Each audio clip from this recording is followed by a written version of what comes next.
আমাদের বাড়িতে বাঁশ খাটানো হচ্ছে।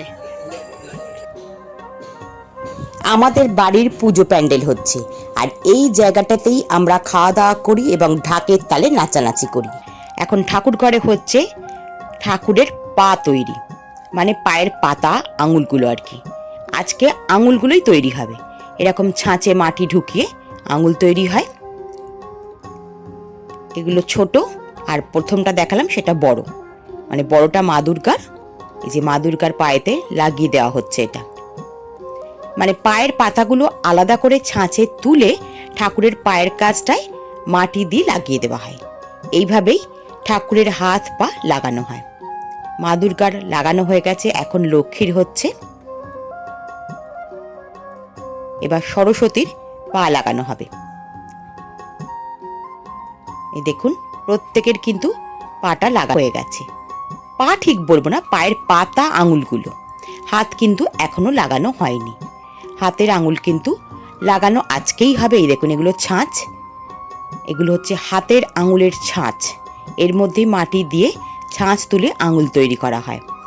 এবং নখ বা হাতের আঙুলের যে দাগগুলো, সেগুলো কিন্তু একটা বাঁশের কাঠি মতন জিনিস দিয়ে সেটা শিবুদা নিপুণ হাতে বানিয়ে ফেলে।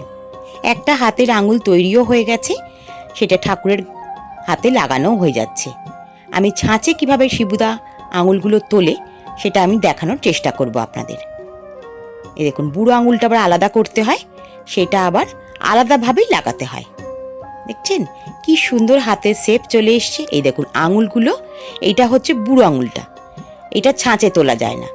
এইটা শিবুদার নিজে হাতে বানিয়েছে এবং নখগুলো কি সুন্দর করেছে। আমি হাতে আঙুলটা নিয়ে বুঝতেই পারছি না যে এটা শিবুদা মাটি দিয়ে বানিয়েছে না সত্যি কারোর কাটা আঙুল।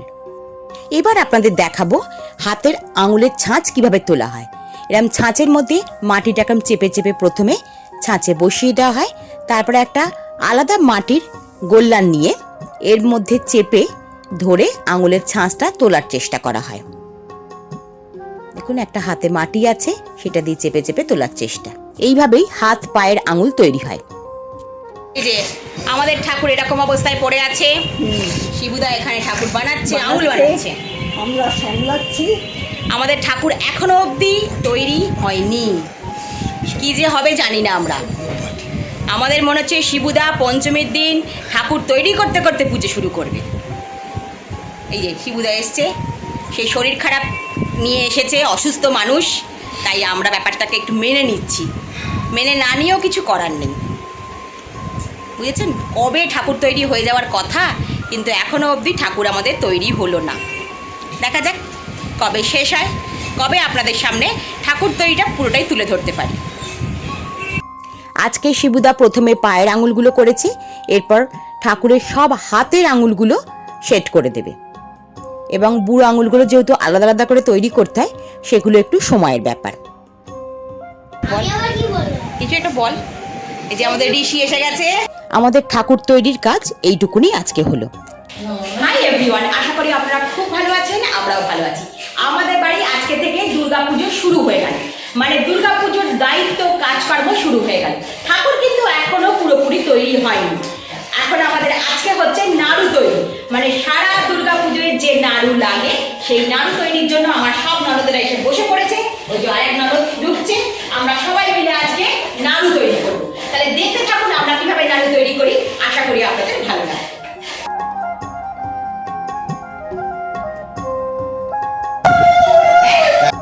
সকালবেলা দেখিয়েছিলাম শিবুদা ঠাকুর তৈরি শুরু করেছে, প্যান্ডেল হয়েছে, আর বিকেলবেলা আমরা বসে পড়েছি নাড়ু তৈরির কাজে। অনেক রকমের নাড়ু হবে, মানে মুন্ডি নাড়ু হবে, ছোট ছোট নাড়ু হবে, সাধারণ মাপের নাড়ু হবে, আর অনেক নারকেল কুটতে হবে।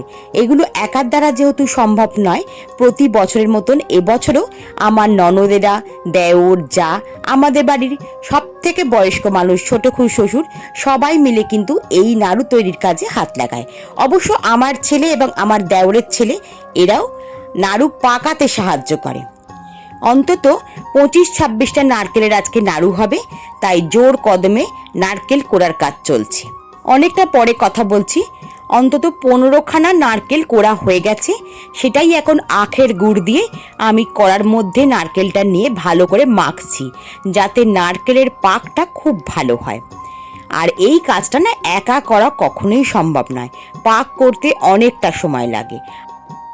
আমার এইবারের কড়াইতে 15টা নারকেল কুড়ে নাড়ু বানানোর কাজে বসে পড়েছি। প্রথমে আমি বসেছিলাম, তারপরে আমার কর্তামশাই বসেছি। আমরা বাড়ির অনেকে মিলে নারকেল নাড়ুর পাকের কাজটা করি।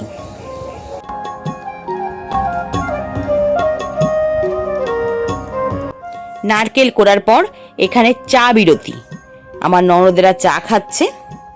এদিকে আমার ছোট খুড়শ্বশুর এসে নারকেলের পাক দিতে বসে পড়েছেন। ইনি হচ্ছেন আমাদের বাড়ির সব থেকে বয়স্ক মানুষ, কিন্তু এনার এনার্জি লেভেল আমাদের থেকে অনেক বেশি। এখানে আমার যা, দেওরের ছেলে সকলেই এসে গেছে। আজকেও আমাদের বাড়িতে কিন্তু বিশাল হইচই, মানে সবাই এক ছাদের তলায় এসে যখন জমায়েত হয় কি হয় বোঝাই যাচ্ছে। সেইভাবেই আজকে আমরা সবাই মিলে হই হই করতে করতে নাড়ু তৈরি করব।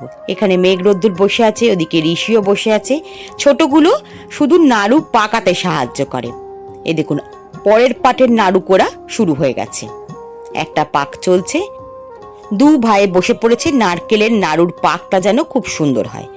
আর এই নারকেল নাড়ু কিন্তু সারা দুর্গাপুজোটায় আমাদের দরকার লাগে এবং আমরা একবারে বানিয়েই যত্ন করে রেখে দিই। প্রথম নারকেলের নাড়ুর পাকটা হয়ে গেছে, এখন সেটা ঢেলে নেওয়া হচ্ছে। নারকেলের পাক ঠান্ডা করতে দিয়ে এসে আমরা খাচ্ছি একদম নিরামিষ চপ।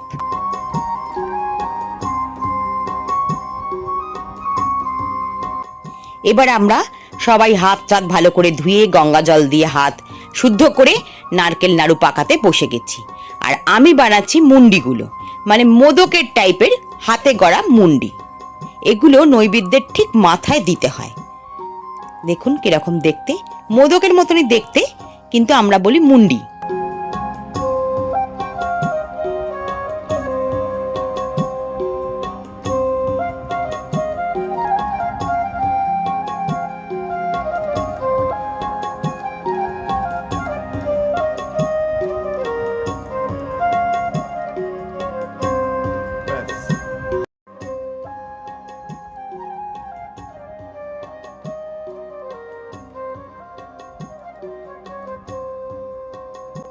আমাদের এখানে নাড়ুর কিন্তু অনেক রকম সাইজ হয়। একটা সাধারণত যেরকম নাড়ু হয় সেরকম হবে, আবার ছোট্ট ছোট নাড়ু হয়। কারণ দুর্গাপুজোয় অনেক রকম নৈবেদ্য করতে এইগুলোই কিন্তু আমাদের সাহায্য করে। মানে নাড়ু তো নৈবেদ্যে দিতেই হয়, যতই মিষ্টি দাও না কেন। সেই জন্য অনেক রকমভাবে নাড়ু পাকিয়ে রাখি আমরা। দেখুন 2 থালা কিন্তু ভর্তি নাড়ু পাকানো আমাদের হয়ে গেছে। দেখতে বেশ ভালো লাগছে বলুন।